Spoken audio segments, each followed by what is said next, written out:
अपना कर लूं। मूर्ति गणेश। एक बार धरती पर राक्षसों का अत्याचार बहुत बढ़ गया था। वो मनुष्यों के साथ साथ देवों पर भी अत्याचार करने लगे थे। सभी देव मिलकर भी उनका सामना नहीं कर पा रहे थे, जिससे राक्षसों का मनोबल बहुत बढ़ गया था। ये देखकर देवराज इंद्र सभी देवों के साथ कैलाश पर्वत गए और शिवजी से बोले, महादेव, राक्षसों ने धरती और स्वर्ग लोक दोनों में हाहाकार मचा दिया है। कृपया आप संसार में संतुलन बनाए रखने के लिए इन राक्षसों का संहार करें। आप सभी चिंता ना करें देव। संसार का संतुलन बनाए रखने के लिए मैं इन राक्षसों का संहार अवश्य करूंगा। ये कहकर शिवजी ने अपना त्रिशूल उठाया और देवों की सहायता के लिए उनके साथ चले गए। शिवजी की अनुपस्थिति में पार्वती जी कैलाश पर्वत पर अकेली थी। जब वो स्नान के लिए जा रही थी, तभी उन्हें एक विचार आया। वैसे तो कैलाश में बिना आज्ञा कोई प्रवेश नहीं कर सकता, किंतु फिर भी मुझे अपनी सुरक्षा के लिए कुछ करना चाहिए। ये सोचकर उन्होंने अपने लेप की मैल से इंसान का पुतला बनाकर मंत्र उच्चारण कर उसमें प्राण डाल दिए।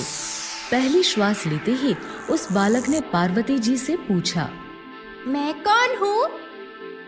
तुम मेरे पुत्र गणेश हो।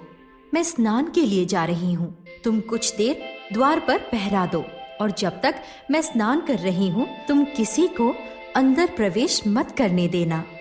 जैसी आज्ञा माता। गणेश स्नान गृह के द्वार पर एक भाले के साथ पहरा देने लगे। कुछ समय बाद जब शिवजी राक्षसों का संहार कर लौटे तो उन्होंने सोचा, ये समाचार सबसे पहले मुझे पार्वती को देना चाहिए। लेकिन वो जैसे ही पार्वती जी को ये समाचार सुनाने स्नान गृह में प्रवेश करने लगे, गणेश ने उन्हें रोकते हुए कहा, रुकिए, माता की आज्ञा है कि मैं किसी को भी स्नान गृह में जाने ना दूं, इसलिए आप स्नान गृह में प्रवेश नहीं कर सकते। तुम कौन हो और मुझे स्नान गृह में प्रवेश करने से क्यों रोक रहे हो? मेरा परिचय छोड़ो और यहाँ से चले जाओ। गणेश को इस तरह अपना विरोध करते देख शिवजी क्रोधित हो गए। उद्दंड बालक, तुझे इसका दंड अवश्य मिलेगा। ये कहकर शिवजी ने त्रिशूल से गणेश पर वार किया। गणेश ने भी अपना भाला उठाया और दोनों के मध्य युद्ध आरंभ हो गया। शिवजी अगर महादेव थे तो गणेश को भी आदिशक्ति पार्वती जी ने बनाया था, इसलिए दोनों में बहुत समय तक घमासान युद्ध चलता रहा। इसके प्रभाव से डरकर ब्रह्मा और विष्णु समेत सभी देव युद्ध रोकने के लिए कैलाश पर्वत आए। महादेव, ये युद्ध रोक दीजिए।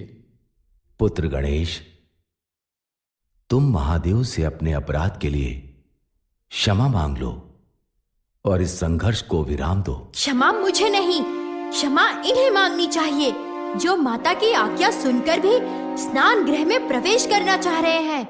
यदि ये क्षमा मांग ले तो मैं युद्ध को विराम लगा दूंगा। ये सुनकर शिवजी अत्यधिक क्रोधित हो गए।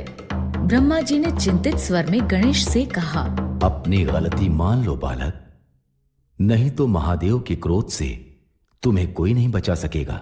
मुझे अपनी रक्षा की नहीं, अपितु अपने कर्तव्य पालन की चिंता है।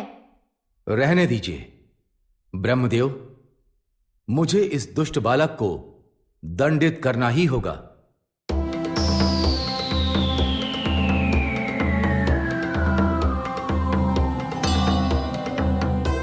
त्रिशूल के वार से गणेश का सिर धड़ से अलग हो गया माता! और आकाश मार्ग से होता हुआ मंगल लोक में जा गिरा। गणेश की विलाप भरी आवाज सुनकर पार्वती जी स्नान गृह से बाहर आईं।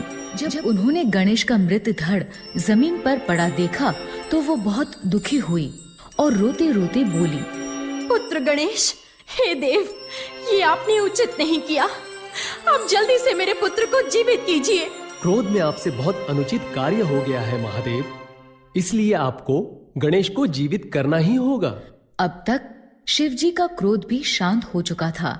वो पार्वती जी से बोले, हे देवी, गणेश का सिर मेरे त्रिशूल के वार से मंगल लोक में जा गिरा है, और वैसे भी मेरे वार से कटा सिर वापस नहीं जोड़ा जा सकता।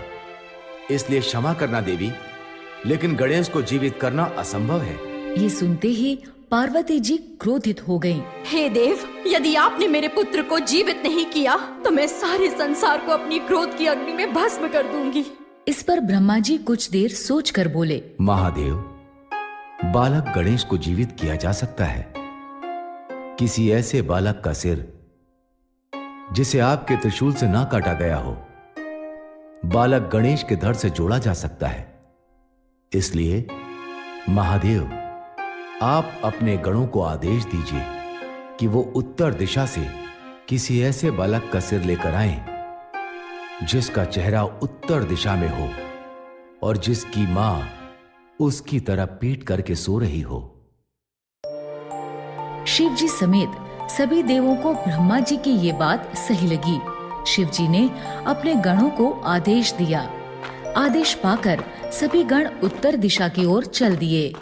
बहुत दूर जाने पर ब्रह्मा जी के कहे अनुसार उन्हें हाथी का बच्चा दिखाई दिया।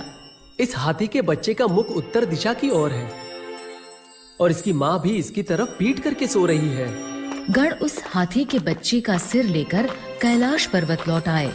शिव जी ने हाथी के बच्चे का सिर गणेश के धड़ से जोड़ दिया और गणेश पुनः जीवित हो गए। पार्वती जी गणेश को जीवित देखकर प्रसन्न थी, लेकिन अपने पुत्र के सिर पर हाथी का सिर देखकर थोड़ी निराश भी थी। आपने मेरे पुत्र को एक हाथी का मस्तक क्यों लगाया? अब सारा संसार मेरे पुत्र का उपहास करेगा। इस पर शिव जी ने गणेश को वरदान देते हुए कहा, आज से कुछ भी शुभ कार्य आरंभ होने से पहले गणेश की पूजा की जाएगी और गणेश को मंगल मूर्ति के नाम से जाना जाएगा। ये सुनकर पार्वती जी बहुत प्रसन्न हुई। उन्होंने बालक गणेश को गले से लगा लिया। शिव जी ने भी गणेश को गले से लगा लिया। इस तरह गणेश का जन्म हुआ और उनका नाम मंगल मूर्ति पड़ गया।